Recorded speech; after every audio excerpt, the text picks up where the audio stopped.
Rosa. I'm Lauren Shahadi Markatse, leading the crowd of 40,000+ fans enjoying the final some scene, huh? game. Kotz is a man of Oakland to get the some scene. Kotz is a man of few words. Yeah.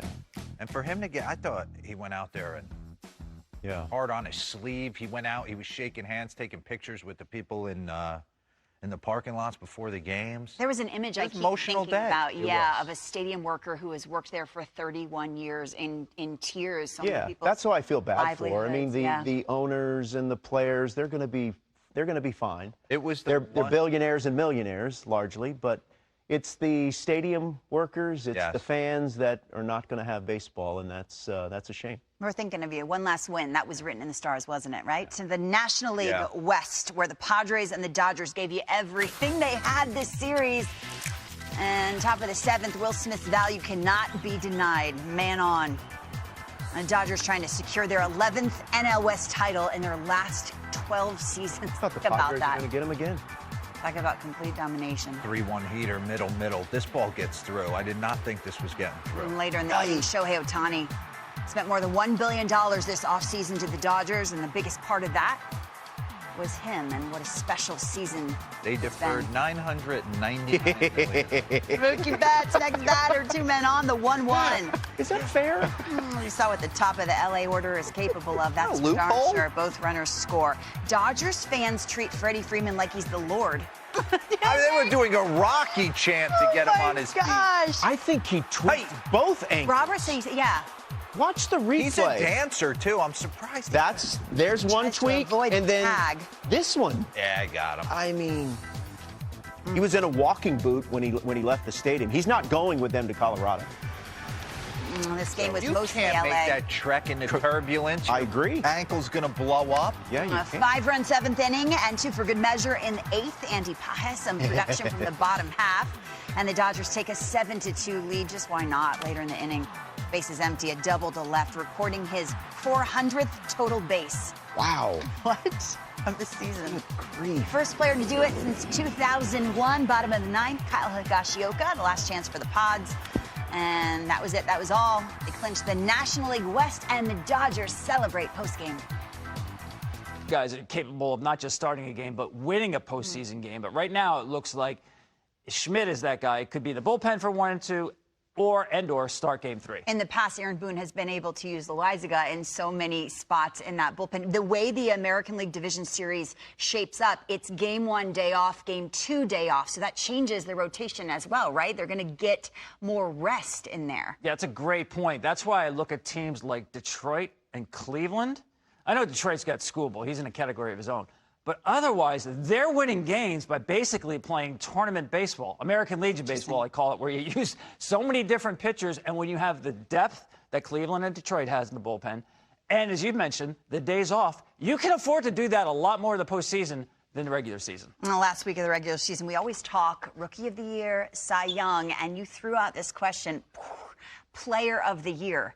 And we were debating it earlier before the show started, and we got nowhere. What do you got? Yeah, let's cause some trouble, Let's right? do it. Player of the Year. I think actually the Players Association has an award for this. I'm curious how the players would vote on this. Of course, it's 2 players only. It's Aaron Judge and Shohei Ohtani. It's amazing how many of the categories of Major League Baseball, they're 1 and 2 in some kind of order. So there's no debate about who the 2 best players are. But now, pick 1. Okay, that's a difficult assignment. What's interesting to me is offensively, to me, Judge has the clear advantage. I mean, his OPS is way more. It's like more than 100 points higher than Ohtani's. But look at that bottom line. That's win probability added. What you do offensively to increase your team's chances to win a game. Ohtani's got the edge. So who do you go with? What I love about Ohtani, I mean, you talk about the unicorn. He has more 450-foot home runs than every team in baseball but the Colorado Rockies, who played altitude. That's like Babe Ruth kind of stuff, right? Ohtani has waited his whole career to play meaningful games in September. He's had not just the best September of his career, he's the first player in history in September to have 9 home runs and 13 stolen bases. Then you've got Judge, who literally has the highest OPS of any center fielder of all time. He's taking Mickey Mantle out of the equation. He had the highest OPS playing center field. Aaron Judge is playing center field at 6'7", 282. So I think Stanton, he's a StatCast darling. This one, was 102 miles per hour. It looked like it was 202. I know he hit a double a little bit later that was hit much further and much harder.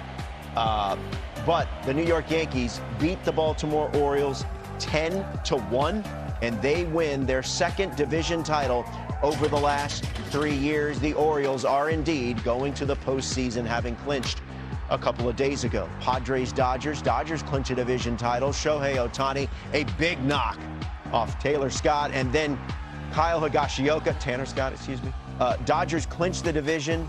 Ohtani reaches the postseason for the first time in his career. Dodgers win 7-2, but maybe we see these two meet up again over the course of next month. They've won the West 11 of the last 12 years. Think about it. And that was a series that showed you guys anything can really happen. A triple play. It ended on Tuesday night. What did you guys learn about these two teams going head-to-head this week? Yeah, I wanted to congratulate the Dodgers first off, taking down the division. And then San Diego feels like... Feels like what? There'll be no problem if they have to play them in the postseason. Yeah, absolutely. They feel they match up better. I would dare to say they think they're the better team.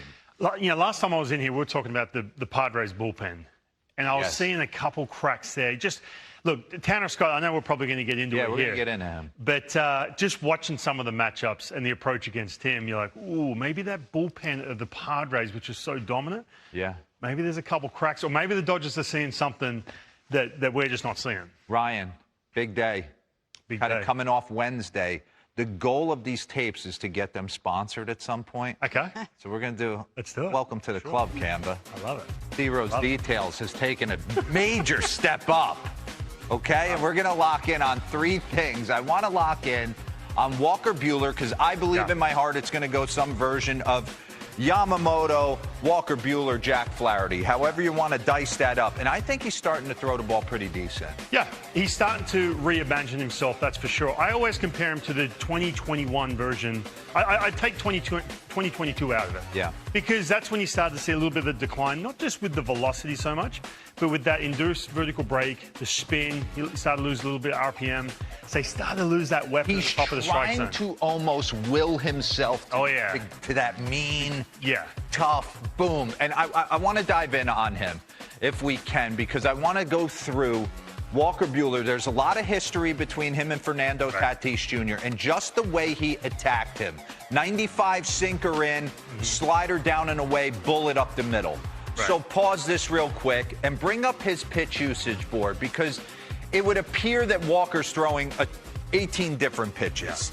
Yeah. Do you think the breaking balls are all variations off one breaking ball? Yeah, I think, well, the top three are the big ones, right? Now, I get it. He likes to sink the ball occasionally. But this right here, we're talking about, you know, the four seam. I'm not saying he needs to scratch that. But you can see as these at-bats went along, especially in that first inning, too, he has struggled in the first inning. Yes. Because he's trying to come out, like you said, and establish that presence, overthrow a little bit. He doesn't have that same ride on that fastball. So I think the curveball is going to be crucial for him, especially with two strikes as well. Okay. So with the Tatis AB, we saw it the night before with Jack Flaherty. It's heater in, breaking ball away. It's the classic, I want to push you off to get you out, down, and away. Tatis didn't move his first AB, and he was all over it. So now, second AB, we're going slider. Now we're going heater in. Real quick, that's a miss, and that's a miss, too. I get he's trying to go in. Run this back. But I'm saying, if you're thinking that he's like, I'll get in there. Right, yeah, okay. But he wants to get, where Will Smith set up, fair enough. Yes. Fair enough, especially in the count, too. Okay? Now, look, I get it. You want to push him off the plate, but not like that. And you could tell his reaction afterwards, too. Run this. So he's like, I have to drive this ball in there. Right. And I keep going back to 2021. Now, Walker Buehler, I'm not saying his command was, off the charts, but he lived. Keep running it. He lived up and in, and he was good. Like I'm saying, he could land that pitch. So he gets him at 3-2 right here. And goes nasty slider and gets the call. Yeah. So now third at bat, he kind of is able to put it all together and say, all right, I was missing. Look at these pitches now. Run that back for me. So he went heater up by his head, second AB. Now, later in the game, he's got command of this four-seamer, and he's driving it in. Run this. Look at Will Smith. Boom, 94. He goes back in there again. Boom. And he just misses. And how freaking strong.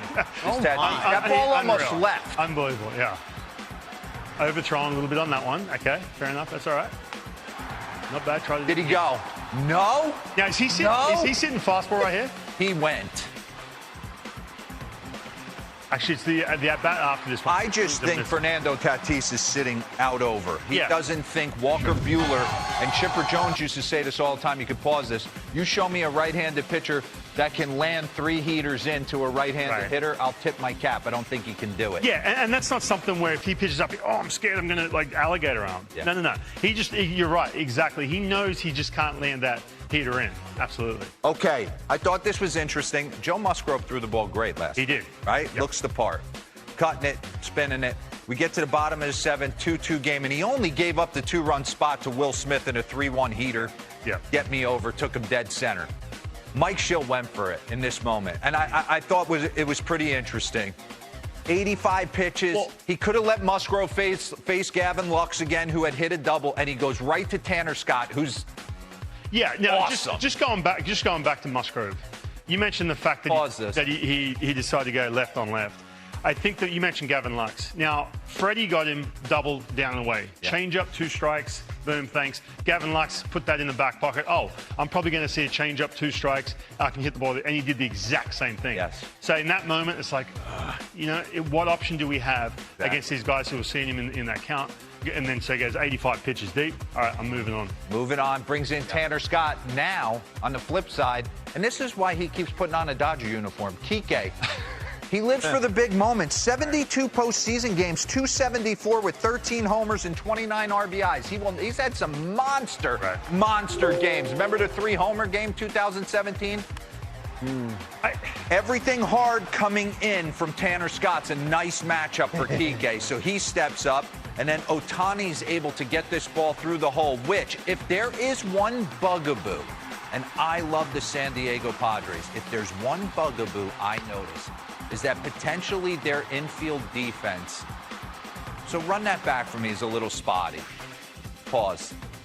Luis Arraez is not fleet of foot. Right. Now we got Bogarts playing short again. Mm-hmm. So I feel like this ball, and we're splitting hairs, run it. This ball's got to be kept in the infield dirt. Yeah, I mean, we can't be jumping over that, and now the game changes. Left on left, you know he's a slider. You know it's getting rolled over. Well, listen, I'm fixated on that, and we'll see it. I'm pretty sure this is a slider. Run it for a sec. This is a nice piece of hit. Okay, slider.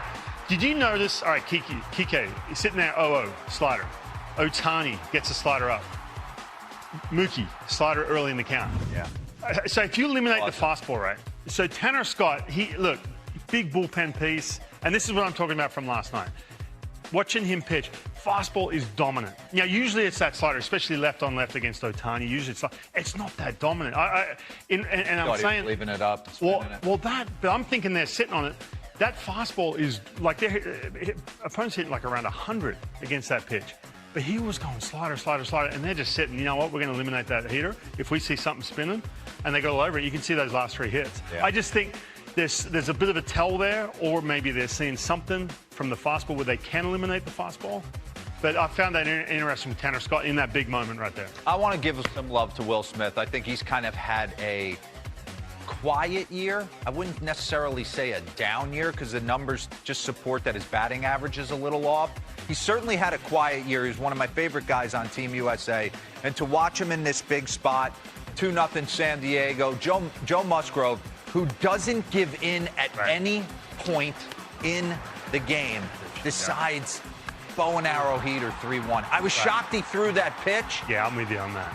Will Smith bought himself a non-thinking pitch. What do I mean by that? He worked himself into a 3-1 count where he knows he's getting it. And leave this for me for a second. He knows he's getting a heater middle cut. I'm shocked he was all in on a heater middle cut from Joe Musgrove. Because you would think you're getting a little cut, a little sink, maybe a flipper, something not that. Right, and he's breaking ball. You're, 60, 70 pitches in. He's thrown that pitch for a strike. Plus, if he has missed, I get it. In that at-bat, he missed a couple. I get it. But the fact you mentioned, the fact he kind of gave in that part of the game. Plus, we're talking at bat number 2, at bat number 3, where guys start to see sequencing. We talked about that against some of the lefties. I was shocked too when I saw that 3-1 hitter. And by the way, it is middle too.